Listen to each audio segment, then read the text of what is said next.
I'm going to talk to you about some things that I've learned in my journey. Most from experience, some of them I heard in passing, many of them I'm still practicing, but all of them I do believe are true.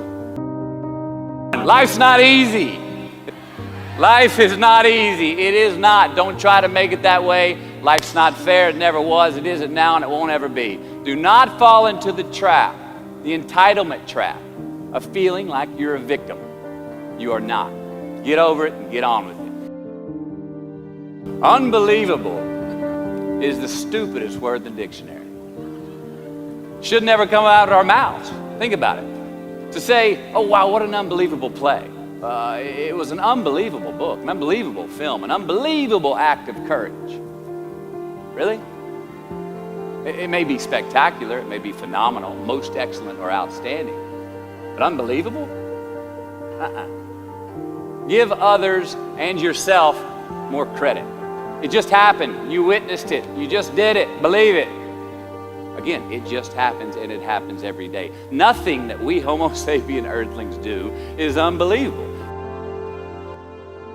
Happiness is an emotional response to an outcome. If I win, I will be happy. If I don't, I won't. It's an if-then, cause and effect, quid pro quo standard that we cannot sustain because we immediately raise it every time we attain it. You see, happiness demands a certain outcome.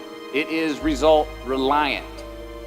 And I say if happiness is what you're after, then you're going to be let down frequently and you're going to be unhappy much of your time.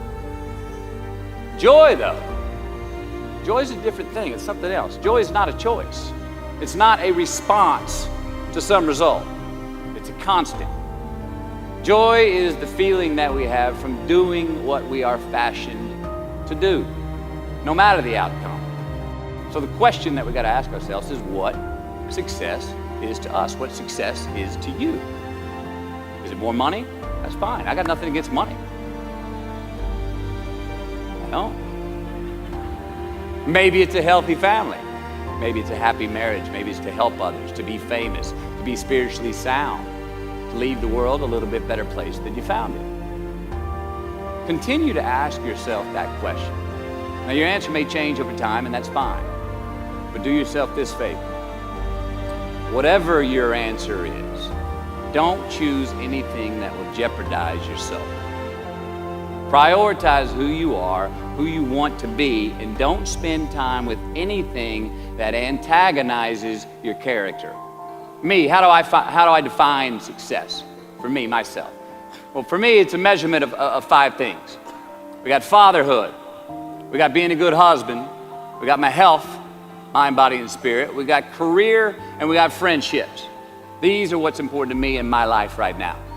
So I try to measure these 5 things each day. I check in with them. I like to see whether or not I'm in the debit section or the credit section with each one. Am I in the red or am I in the black? You follow? And I know that if I don't take care of them, if I don't keep up maintenance on them, one of them is going to get weak, man. It's going to dip too deep into the debit section. It's going to go bankrupt. I mean, let's admit it. Look, the first step that leads to our identity in life is usually not, I know who I am. I know who I am. That's not the first step. The first step's usually, I know who I am not. Process of elimination. Defining ourselves by what we are not is the first step that leads us to really knowing who we are. You know that group of friends that you hang out with that they really might not bring out the best in you? You know, they gossip too much or they're kind of shady. They really aren't going to be there for you in a pinch.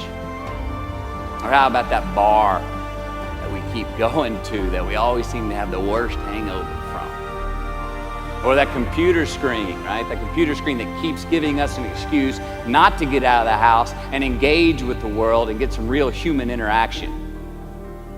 Or how about that food that we keep eating, the stuff that tastes so good going down, it makes us feel like crap the next week, when we feel lethargic and we keep putting on weight? Well, those people, those places, those things, stop giving them your time and energy. Just don't go there. I mean, put them down. And when you do this, when you do put them down, when you quit going there, and you quit giving them your time, you inadvertently find yourself spending more time and in more places that are healthy for you, that bring you more joy. Why? Because you just eliminated the who's, the where's, the what's, and the when's that were keeping you from your identity. Dissect your successes and the reciprocity of gratitude. We so often focus on failure, don't we? We study failure. We obsess with failure. We dissect failure and our failures. We dissect them so much we end up intoxicated with them to the point of disillusion. I mean, when do we write in our diary? Usually when we're depressed. What do we gossip about? Other people's flaws and limitations. And we can dissect ourselves into self-loathing if we're not careful. I find that most of the times our obsession with what is wrong just ends up breeding more wrong, more failure. Now, the easiest way to dissect success is through gratitude. Giving thanks for that which we do have, for what is working. Appreciating the simple things we sometimes take for granted. We give thanks for these things, and that gratitude reciprocates, creating more to be thankful for. It's really simple, and it works. Now, I'm not saying be in denial of your failures. No, we can learn from them too, but only if we look at them constructively, as a means to reveal what we are good at, what we can get better at, what we do succeed at. We have created a fictitious ceiling, a roof, to our expectations of ourselves, a limit where we think it's all too good to be true. But it's not. And it's not our right to say or believe it is. We shouldn't create these restrictions on ourselves. A blue ribbon, a statue, a score, a great idea, the love of our life, a euphoric bliss. Who are we to think that we don't deserve or haven't earned these gifts when we get them? It's not our right. You ever get in a rut?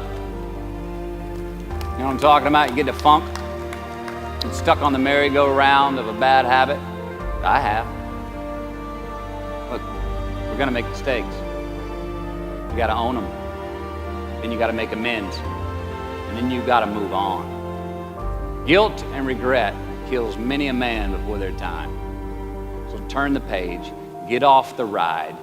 You are the author of the book of your life. Well, instead of denying those fears, declare them. Say the fear out loud. Admit it. Give them the credit they deserve. Don't get all macho and act like they're no big deal.